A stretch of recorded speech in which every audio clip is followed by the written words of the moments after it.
you a cannabis grower who knows what they're doing? Are you looking for a one-stop shop for all things cannabis lighting?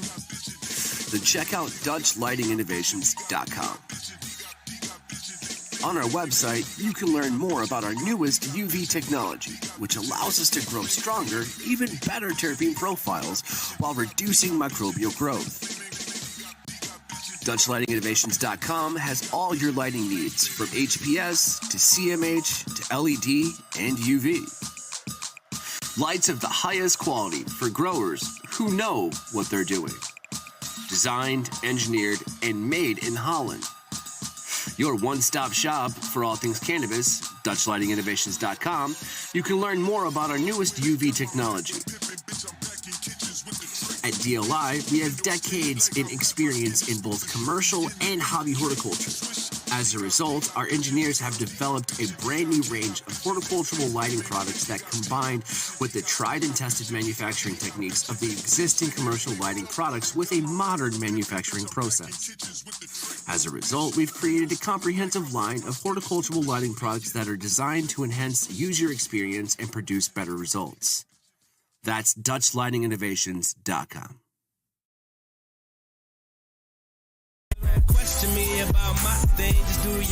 All throughout history, the term stoner has been used a lot. In common usage, it refers to the guilty, the derelict, and the unsavory. The Oxford Dictionary redefines stoned as a state where you have lost your ability to behave or think normally caused by a drug like marijuana or alcohol. I find that to be unacceptable. Welcome to the Daily Chronicles. Here we talk to different types of stoners from all walks of life. So roll up, load up your bongs, ready up that dab, and tune in as we speak the truth about the stigma. This is the Daily Chronicles. What's up, my tokers, jokers, and smokers? Welcome back to another edition of the Daily Chronicles, y'all. Yo, today I get to sit down with a longtime friend and fucking icon in the culinary industry. Some of y'all absolutely don't know him, and that's absolutely fine. But if you don't know, you're about to find out. Everyone, this is Chef Tom Dickinson. Chef Tom, welcome to the show, man. Thank you very much. Glad to be here. Absolutely, dude. I love it because, like, yo, let's just get straight to it. Watch me cook. That's the thing. You have your YouTube channel, Watch Me Cook, but it's not just Watch Me Cook. What is it? We have actually changed the name of the YouTube channel. It's called Watch Me Cook and Cupcakes. My wife is actually involved with the YouTube channel now. And I have my original series, Watch Me Cook, which was really just born of having to deal with being a culinary arts teacher, dealing with the pandemic, and having to switch my entire curriculum to virtual and having to cook in front of the camera and trying to make it work. And, you know, some of my friends told me, hey, you're really good at this. You should really consider getting a YouTube channel. I mean, I bought a couple of tablets on the cheap. I had like 4 tablets in my district laptop, and my phone set up. I had like 5 camera angles in my room while I was doing these cooking demonstrations for my students. I thought, why don't I go onto YouTube and actually do this and try to get monetized for it? For yourself, so, right. I've been doing that. And then also, speaking about my wife, we decided to do something for kids. Last Christmas, my wife actually went to a craft fair, and she went to this craft fair and she picked up this little purple hippopotamus named Henrietta. And we thought, wouldn't that be a great thing to do? And we started another series called Nora and Henny's Cupcake Adventure. And it's scripted, of course. And it's about a little hippopotamus who's different. She's not the norm. She was adopted by her forever family, her mom and dad, me and my wife. And this golden platter magically appears and gives them instructions on what cupcakes to make. So it's kind of a little bit of fantasy, a little bit of magic, a little bit of something for kids. It's a lot of fun. I enjoy making it because I get to get behind the camera and I get to showcase my girl, and I get to showcase how wonderful she is and what great cupcakes she makes. It's for everybody in the world except for diabetics. Yeah, and we've done sugar-free stuff. My wife and I are both type 2 diabetic. I was joking, sorry. Yeah, I know. It's okay. No worries. And then this third series is actually sponsored. I currently am a contributor to Autism Digest magazine. Some people don't know this about me, but I was diagnosed with high-functioning autism when I was 11 years old. I've been a self-advocate for autism. I really promote this, and for 10 years, Lois Brady, she and a partner of hers recently purchased Autism Digest magazine, and they're trying to bring it back up to where it was before. And they asked me, would you be able to contribute a recipe? So they have sponsored my first 2 videos. I call the series Cooking Class, and class is an acronym for creativity, love, attitude, simplicity, and soul.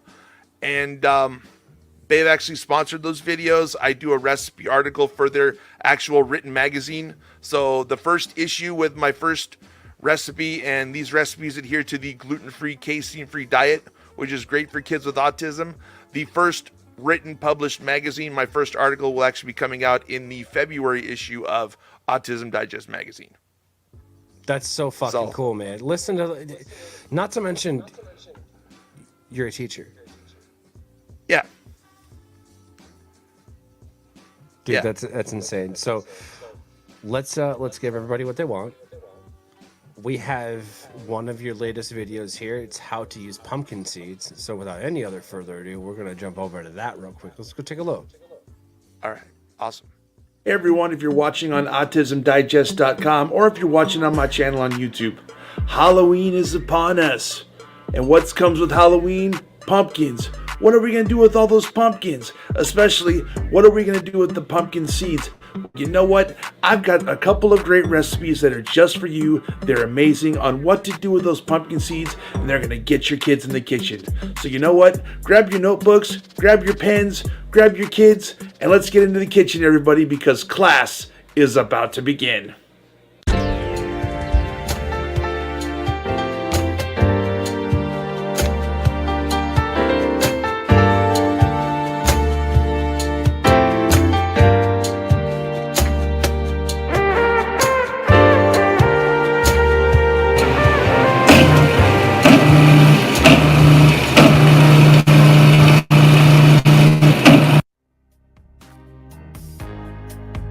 First, we need 1 large pumpkin, some salt and pepper to your own personal taste, 1 teaspoon of curry powder, and some olive oil to roast our pumpkin seeds. I'm going to use my big lobster knife to open up this pumpkin because you know what? This is one tough fruit. I'm going to split open this pumpkin and start taking out those wonderful pumpkin seeds. I'm going to scrape the pulp and the seeds out with a spoon, and then I'm going to run it under some cold water so the seeds will start floating to the top. Then I'm going to put it in a storage container. I'm going to get it in the fridge. I'm going to take care of these tomorrow because it's pretty late. Time to get some rest. It's a new day and it's time to get these pumpkin seeds done. I'm going to get in the fridge, get my pumpkin seeds out of the oven, and I'm going to boil them for a few minutes. I'm getting my pot on the stove.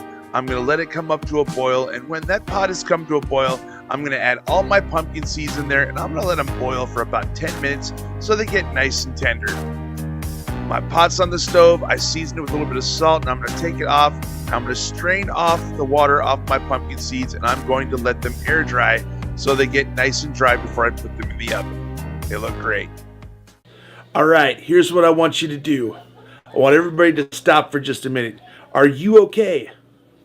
Yeah, I'm talking to you. Are you okay? Are your kids okay? Do you need to hit pause? If you need to hit pause, hit pause. It's all right. Take a break. Have your kids sit down, get them a drink of water or their favorite juice, and you know what? You can get back to it whenever. So you know what? It's all right. I believe in them. I believe in you. So hit pause, and when you're ready, let's get back to it. I lay my pumpkin seeds onto a sheet pan. I'm going to let them get nice and air dried.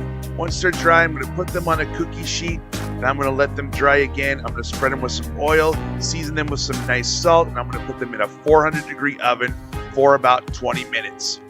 So I'm going to get these pumpkin seeds in the oven, and I'm going to let them cook for about 10 minutes. Then I'm going to take them out. I'm going to flip them over and let them cook for 10 minutes more. My pumpkin seeds are cooking. They're going back in the oven for another 10 minutes. And when they're done, I'm going to take them out. They're nice and golden brown. Some of them are a little burnt. That's okay. I'll use the golden brown ones. I put them down, let them rest a little bit, get them nice and seasoned with some salt. Then I'm going to take these, I'm going to put a little bit of toasted curry powder on them and a little bit of black pepper, and they are going to be ready to snack on. And they look absolutely delicious. Now I'm going to take my seeds, I'm going to pass them around and see if anybody wants to sample. All right, the first part of this is done. The curried pumpkin seeds, they taste delicious. They're nice and brown, they're nice and crispy. So here's what we're going to do now. We're going to take the pumpkin seeds out of the shells. We're going to put them in a pan with some sugar and some vegan earth balance spread that is soy-free, because I know that a lot of kids on the spectrum can't have soy. And we're going to make a little bit of caramel. Now this is the part I want you to be careful. Caramel is made when sugar gets up to 350 degrees. So if you want your kids in the kitchen, just let them throw the seeds in, but it's very important that they be safe, and that's our top priority. What we're going to do is we're going to pour that caramel over some dairy-free, casein-free coconut ice cream, and it's going to be great. So you know what? Let's go have some fun, and let's get this dessert done. For this caramel sauce, we're going to need 1/4 cup of coconut milk, 2 tablespoons of vegan earth balance spread, soy-free, and about 1/2 to 3/4 cup of sugar. First, I'm going to add my vegan earth balance spread, and I'm going to get it melting. Second, I'm going to add my sugar to start making my caramel. Once my sugar is brown, I'm going to add my coconut milk and get this sauce working. Now I'm adding the pumpkin seeds to incorporate that flavor into my caramel sauce. I'm going to stir it around a little bit, and boy, does it look good. I'm going to pour my caramel sauce over my favorite dairy-free, casein-free ice cream, and this could be your dessert tonight. All right, the dessert's done. It looks amazing. The pumpkin seeds were a lot of fun. But you know what? I hope you had some great fun in the kitchen too. I want to thank Autism Digest for sponsoring this video. I want to thank everybody who's watching this video on my channel and on autismdigest.com.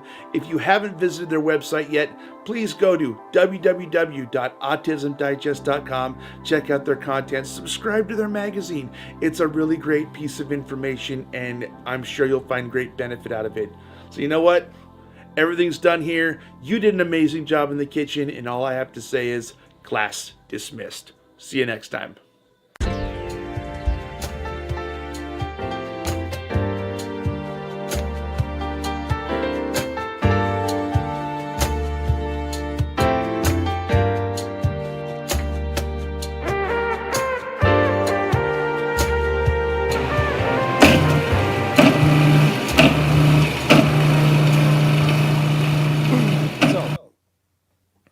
Watching that,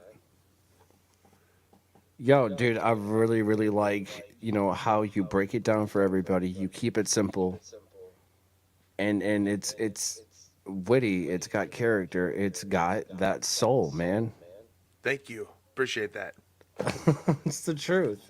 I know, Rodney, you've actually seen some of my first videos starting, and I will admit the first videos I've started used to be like 12, 15, 20 minutes long. Mm-hmm. But believe me, I've learned a lot about what I've done. I've learned a lot from you and a lot from other people. And you just got to break it down, keep it simple, show a few seconds of the process. Mm-hmm. And, people don't have time to sit down and watch a 20-minute video. That video was 6.5 minutes long, and I think it was absolutely perfect. Oh, yeah. No, it is perfect. I wish more videos were like that because, as you said, I don't got 20 minutes to watch no video. I mean, I do, but you're not getting it. You know what I mean? Like, you ain't. Yeah. You paying me for this? Like, I'm just kidding. Watch me cook, y'all. Like, I watched a lot of the earlier episodes where you went to the knife shop. I remember that. Yeah. A lot of cooking in the school. I saw that. I liked that. The feeling, it felt comfortable to me, man. That's why I dig it. Yeah. I would go as far as to say that we're looking at the new Jacques Pepin. You know, Thank you. Truth be told, man, seriously. I appreciate that. I'm a firm believer that if you have great technique, you can create your own recipes, and that's just the way it is. One of the things I teach as a culinary instructor is I don't teach recipes. I teach techniques and methods. I was actually with my students a couple days ago. They were doing pan sauce drills. They know the technique and the method to create a pan sauce. They know the technique and the method of working the saute station. I mean, I've got kids right now working the saute line, filling orders. We have a campus restaurant that's open, and we've got high school kids working the line and filling orders, and they're killing it right now. Are they as busy as a normal restaurant? No, but they're high schoolers, but they're doing a great job. But yeah, I'm a firm believer. If you have good techniques, you can create your own recipes. And the recipes that I put out there are only a guideline. I encourage people to take them, modify them, make them your own. Absolutely. That's what I would do with recipes. Like, I'll take 3 of the same recipe, then I'll look at what's the same in each recipe. Duh. Yeah. Then I'll look at what's different, and then I'll tweak it, make it my own. Yeah, if you and I did the same recipe, it'd be done 2 different ways.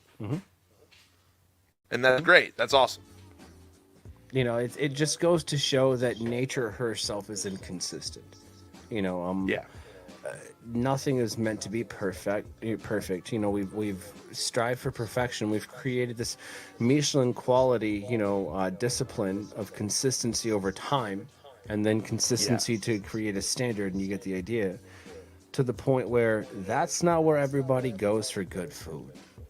You know, when I go, yo, where can I get some good food? They're not going to go, yo, Alina or the French Laundry or Per Se or, Le Bernardin, If I go to get some good food, I'm going to El Tejaban in Vacaville, California.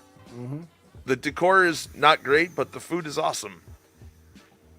Some of the best Mexican food in the city. That's where I'm going to go. I mean, they say that the best food, Chinese food, it was Inspector Deck said this out in New York. He goes, the dirtier the Chinese restaurant, the better the food. I can't argue with that.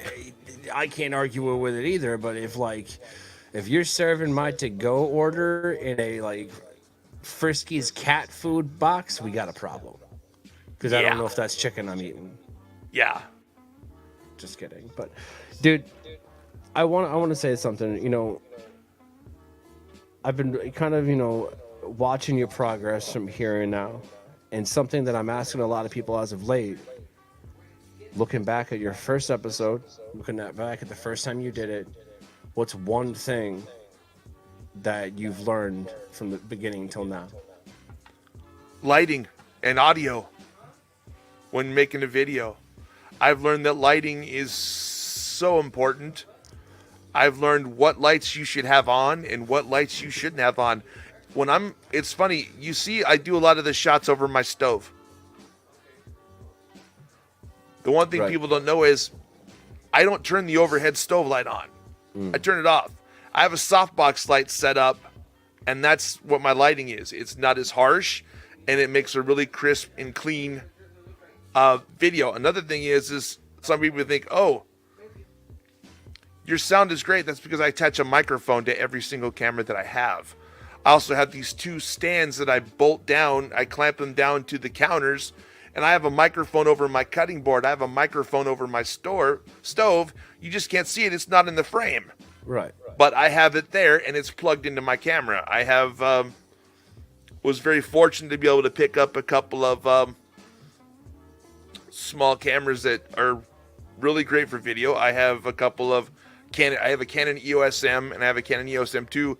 These cameras are from 2012, 2013, but I tricked them out. I plugged them in. They do great. I don't have a $2,500, $5,000 camera to use, but a camera is not what makes a great video. It's the lighting and the audio. I mean, it can be blurry. It can be flicker in and out. As long as you can hear it, as long as you can see it, it's going to be fine. People are going to watch it.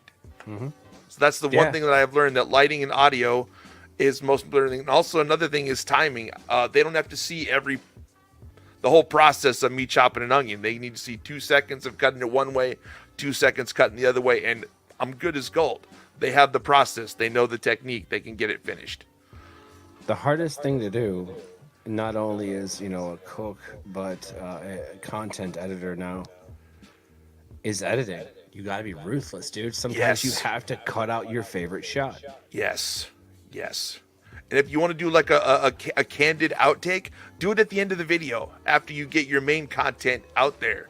Like our last video we did of Nora and Henny's Cupcake Adventure, we did a couple of outtakes at the very end. But you know what? We wanted to put the meat of what we wanted to people to see at the forefront of it.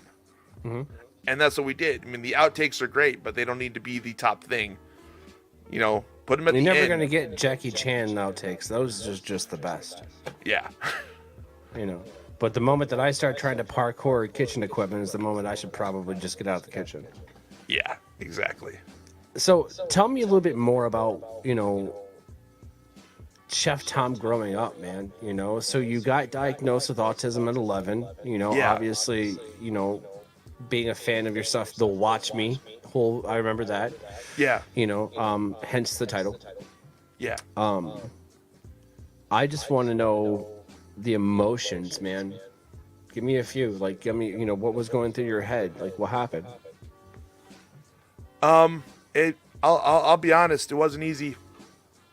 I've got a few horror stories growing up. I've been assaulted by school teachers twice. It's not cool. The first one, my third grade teacher slapped me in the face, slapped the glasses right off my face. Oh no. He didn't get away with it, man. My biggest advocate out of my whole family was my mom. My mom went down there and she ripped him a new one, and he had that on his permanent record. After I found out I got diagnosed, this has happened in 5th grade. I had this teacher. I won't mention her name. Mm-hmm. It's not important. She has passed on. I don't want to really disrespect her family. But I was struggling. There were times, I couldn't write very well.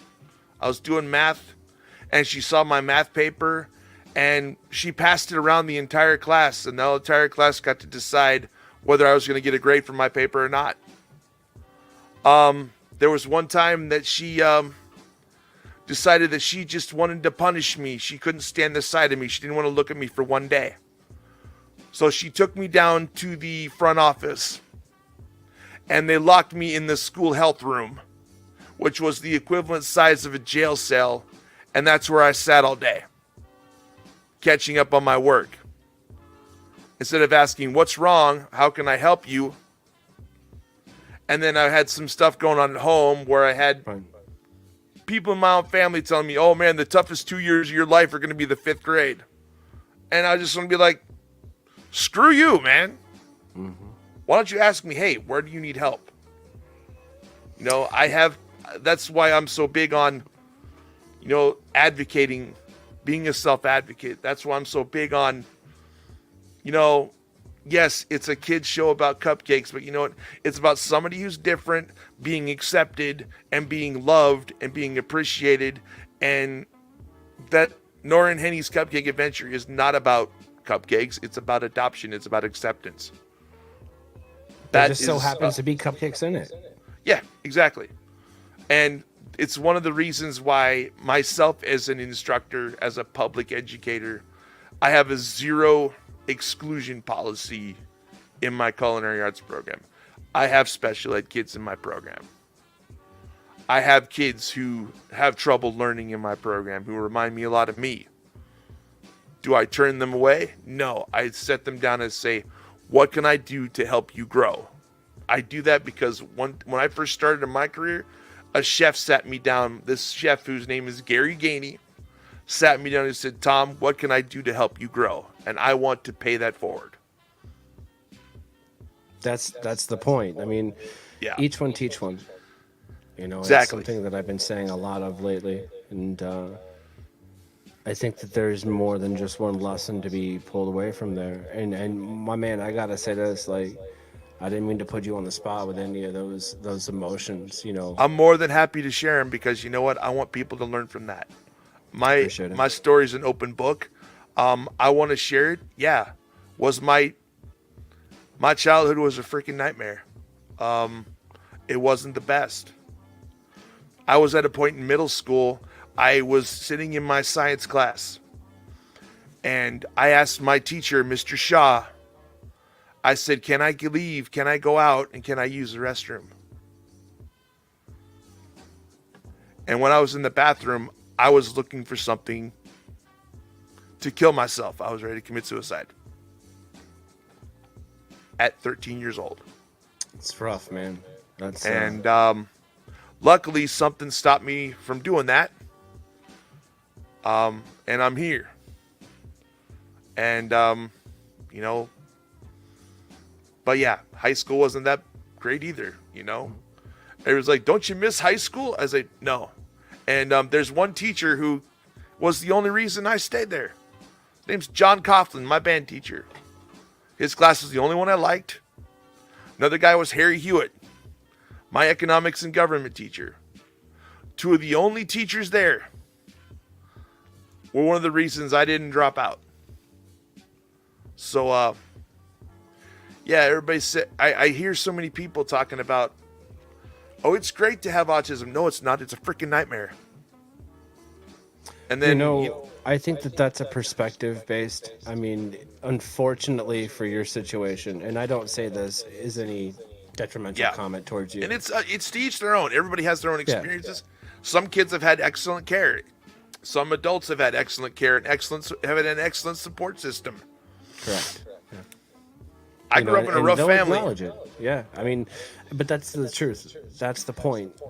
Yeah. Everyone will take that accountability. They will acknowledge, hey, I had a great support system. Let me help you. Or I didn't have fucking shit. Let me help you. Still, it's the helping. That's the point. One of the biggest support systems I had was my mom. She never gave up on me. All right. My mom is a great lady. I owe her a lot. I mean, I wish I could say the same. My mom did a lot for me. Don't get me wrong. Parents did a lot for me. They did what they could. Yeah, my mom did what she could. Was she perfect? Hell no. Hell no. Was my dad perfect? Not by a long shot. Was my life perfect? No. You know what? It's just a chapter of the book. Every chapter, everybody has a dark chapter. Mine was long, but you know what? It happens. How pissed would you be if you're like, yo, every moment is a different chapter in this book, and then you come to find out that it's a porno? I'd be pissed off. I'd be like, damn it! I tried this whole time, keep my clothes on. It ain't gonna happen. I'm just kidding, but I know. I was just trying to pull away from it a little bit. The truth is, people that are hurt the most or hurt the most are able to help people because they don't want to hurt anymore. Yep, exactly. And I think that's how you found food, my man. Yeah, I did. I needed I found it. It was my sense of direction. I've been cooking since I was 7 years old. My first cookbook, 7 years old, Better Homes and Garden Junior Cookbook. I tried every recipe out of there. Made pancakes out of there. Made Oriental steak out of there. Made stew out of there. I was just a little kid learning this stuff. And I shied away from it. But, when I saw that my dad graduating from college, he was 59 years old. He's 80 now. I saw the culinary program, and it's like he challenged his kids. Hey, if I can do this at 59, what's your excuse? Mm-hmm. So I went back, got my culinary degree. And I'll tell you what, food gave me a sense of direction. Gave me a means to take care of my wife. I didn't want my wife being married to just a guy who bagged groceries for a living. And there's nothing wrong with bagging groceries for a living. Nothing wrong with it. I've done it. I did it for years. But I wanted to do something. People told me with being diagnosed with autism, college degree. Yeah, right. Well, 2005, they yelled it on the microphone. Tom Dickinson, Associate of Applied Science, Culinary Arts. So not only did I get a degree, I got a science degree. bitches. So, it's like, screw you. But we've written our expert opinion on, it's written on toilet paper because it's a bunch of crap. There you go. There you go. So, teaching is how you give back. Teaching, you do it very selfishly. I joke. I'm joking, but you do it for yourself. You do it to know that you're passing it on. You're doing it to share a passion. Dude, that must make you feel real good. It does. And one of the reasons I decided to teach is because, first of all, I started out as a volunteer. I worked for a adult day program called Aim Higher. Mm-hmm. And the reason I did this is because I saw all these adults, special needs adults, who are not learning any life skills. I had gotten so many messages on Facebook, especially being involved with the autism community from different groups. I had people who were diagnosed saying, "Oh, you're that guy who's the chef. I wish you'd come cook for me." And then I hear, I said, "Well, why don't I just give you a recipe? Why don't you try it yourself?" It's like, "Oh, no. I'd rather have my mom do that for me." And it's like, mom's not going to be around forever. No, she got shit to do. So my whole thing was I wanted to help these guys become more independent. Because I got people, when we started doing this, we started out with my first class, started out with 25. 3 years of doing this, I ended up helping over 600 people. And I had one student, and this is the really coolest story. This guy's name is Billy. He's an older guy, late 50s, going to be 60 years old. He was blind. Can't see a thing. So I was leading a class over at Aim Higher in Fairfield, California, where I live. And I said, "Billy, get up here." He's like, "Oh, no, I can't do this." I said, "Billy, get up here now. Let's go." "Oh, but I can't do it. I'm blind." I said, "I don't care. Let's do it. Let's get up here and get it done." So he did. And he started doing it. He's like, "Well, I've never done this before." I said, "You know what? I'll tell you what. I'm going to give you 2 months. In 2 months, you're going to be standing at a wok and you're going to be doing a batch of orange chicken. You're going to cook it all by yourself. Right? The only thing we're going to do is put the stuff in there for you. You know? Okay. We'll have a method. You know, when I say pepper's going in at 10 o'clock, chicken going in at 2 o'clock, we're going to work with you and get it done." And the video is actually on YouTube. It's Autism Today TV. The name of the episode is Mind and Body Yoga. And the video is on there where he used to walk very slouched. He looked about 5'10". When I was done with him and he had cooked that batch of orange chicken by himself without any help, he was 6'3" by the time I was done. It just boosted his confidence immediately. Oh, yeah. That's all you need. And now he hates it. He used to hate it when he didn't get a chance to cook. He always wanted to come up and cook, and he wanted to do it. And we got him hooked on it, and he didn't have the excuse. He said, "You know what? I may not be blind, but he saw food in a different light." I like that joke. Yeah. So it was good. That's very well placed. That's very good taste. I love that, man. Yeah. It's stories like that keep assholes like me breathing. I'm not gonna lie to you. Wow. Listen, I had a very different upbringing, and that's the truth.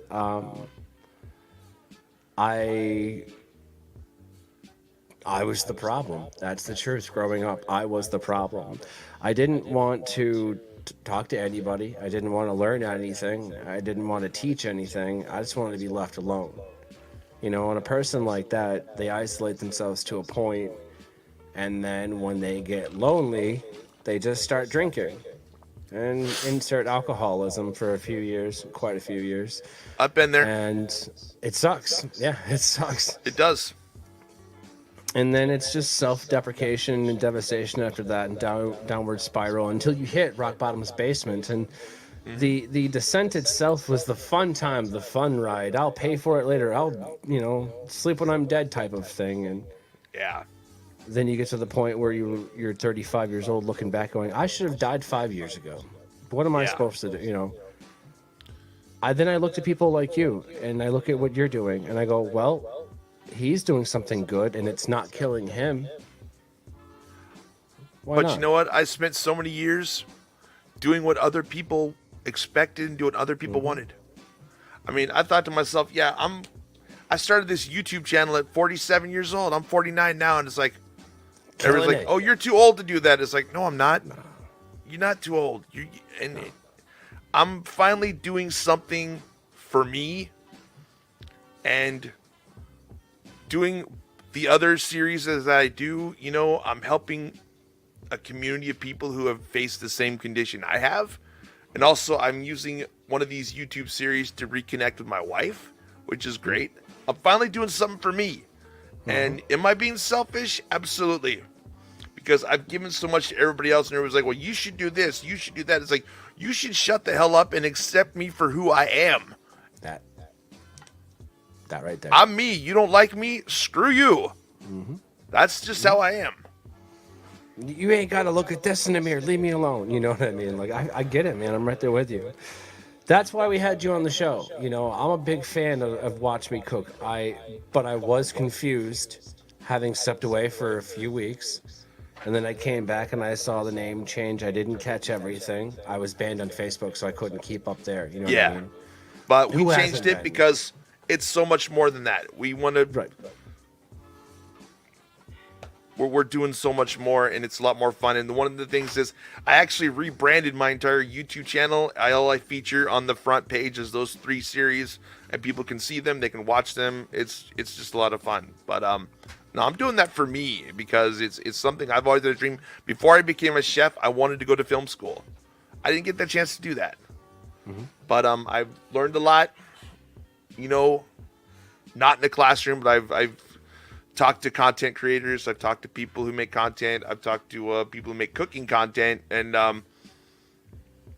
you know, I've learned a lot, and I'm really enjoying it. And I've learned what kind of stuff I need and what kind of stuff I don't need. I've learned I don't need a $2,500 camera. I don't need to go into the garage and build out a YouTube studio. You know, I can just go into a home kitchen and be real and be in some place people are familiar with. And they want to see that grit, that production value. They want to see it. Yeah. Absolutely. No, I don't shoot in 120 frames per second. I shoot in 24. I make it look real. There you go. There you go. Yeah. You know, I think that without people like you, man, you know, people like me, we wouldn't be able to breathe. That's the truth. You give us, you know, a light when we're out to sea to kind of help us come back a little bit. Dude, that's amazing. And I can't thank you enough for coming on today's show. Really. Like, I just wanted to get the people out there. YouTube.com, watch me cook. Go, you know, Chef Tom Dickinson, look him up. On TikTok, at Chef Tom Watch Me Cook, right? Yeah, and then YouTube is, it's at Watch Me Cook 05. 05. Or okay. just look up Watch Me Cook and Cupcakes. Or look up Chef Tom Dickinson. I'm there, you know. I have my goals. I have my dreams. Do I want to get monetized like everybody else on YouTube? Absolutely. Yeah, why not? But my goal is Everybody I want to reach... I'm already monetized. I already got one magazine sponsoring one of my videos, so. Oh, hell yeah. Hell yeah. All right, well, that's the end of this episode, y'all. My tokers, my jokers, my smokers. Let's thank, you know, Chef Tom Dickinson for coming on the show today. Everybody, it's an honor. I'm just glad I got to be on here. This is great. I really appreciate you having me on. Hey, absolutely, my brother. Well, until next time, my tokers, jokers, and smokers, we'll catch y'all on the flip. Peace.